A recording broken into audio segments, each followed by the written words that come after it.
এটা তো নিশ্চিତ কথা যে এটা ଗୋଟେ ଚ୍ୟାଲେଞ୍ଜ ସଦୃଶ ବର୍ତ୍ତମାନ ବିଗତ ଦିନରେ ହୁଏତ ଆମର ଟିକେ ଆମେ ପଛକୁ ପଡ଼ିଯାଇଛି ଆମ ବାର ଏକଥା ସତ୍ୟ କିନ୍ତୁ ନିଶ୍ଚିତ ଭାବରେ ଆମେ ଭାଇଚାରା ସୃଷ୍ଟି କରି ବାରର ଯେଉଁ ପାରଫାନ୍ୟ ସବୁ ରହିଛି ବା ତାର କାର୍ଯ୍ୟକ୍ରମ ରହିଛି ବିଭିନ୍ନ ପ୍ରସଙ୍ଗରେ ଆମେ ଏକ୍ଜିକ୍ୟୁଟିଭ ବଡ଼ିରେ ଏବଂ ଜେନେରାଲ ବଡ଼ିରେ ତାକୁ उत्थापन करूँ एवं आमर जो पूर्वतन संपादक एवं सभापति मान रही परामर्श नबू एवं परामर्श नहीं बार को किपर एक सुचारू रूपे परिचालित करूँ एवं आमर जो भाईचारा सृष्टि करी आम निश्चित भाव में आगू नापी उद्यम करूँ। ऑल ओडिशा बार काउंसिल डाकरा आज समग्र ओडिशा रे वकील संघर निर्वाचन गोटे दिन होची 1 बार 1 वोट डाकरा से दृष्टि आमर आली बार आसोसिएशन आज निर्वाचन होता निर्वाचन फलाफल घोषणा कराऊँगी सभापति भाव श्रीयुक्त मृत्युंजय सामल विजय लाभ कर उपसभापति पद नॉमिनेशन कहीं करनथिले एवं संपादक भाव अणाकर बारिक से निर्वाचित होईपरी आमर Suryamani Samal assistant secretary Pramod Kumar Swain library secretary Padmini Acharya member of executive भाव निर्वाचित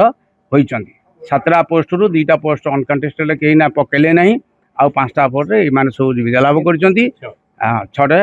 को स्वागत कराऊँगी से निजर कर्तव्य करी आली बार को आगे ना हाँ टोटाल आली बार जो भैलिड भोटर से 68 आली बार डेभलपमेंट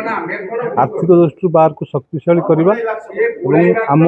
आली कनिकार आवश्यकता होची आली रे एक सब जज कोर्टर तुरंत उद्घाटन हवा सहित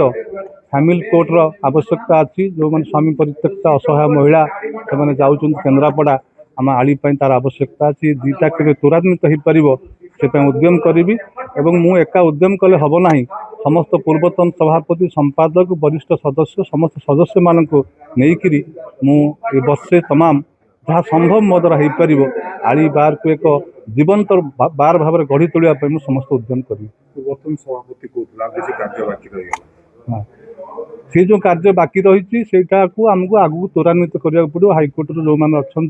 से कमिटी भितर मुख्य विचारपति एवं आमर जो प्रोटोकॉल जज जस्टिस संजय मिश्र पर्यंत आम दाबीटा पहुँचवा दरकार।